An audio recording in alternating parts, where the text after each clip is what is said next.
চলে এসেছো তুমি? হ্যাঁ, কেমন লাগছে আমাকে? সবসময়ের মতনই, খুব সুন্দর। এই নেকলেসটা কবে কিনেছো তুমি? এটা? আরে এটা আমার না, আমাদের ওপরের ফ্ল্যাটে যে দিদিটা থাকে না। হাই দিদি, কেমন আছো? আমি ভালো আছি, তুমি কেমন আছো? ভালো।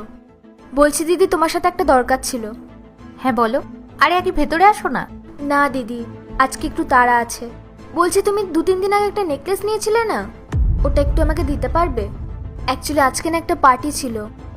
আসলে ওটা দিদি আমি কাল সকালেই দিয়ে দেবো, পাক্কা। ঠিক আছে, তুমি একটু দাঁড়াও, আমি নিয়ে আসছি।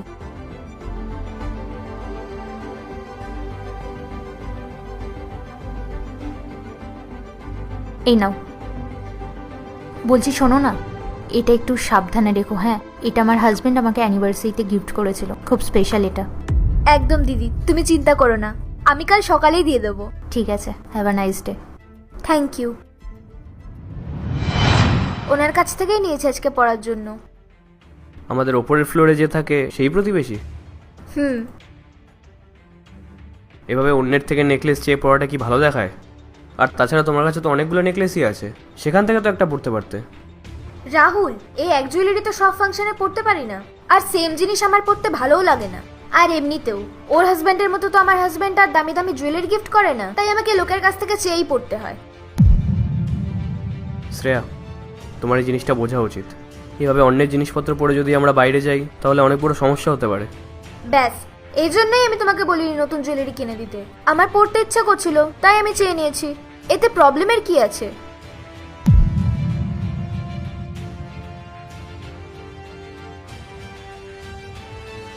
চলো এবার।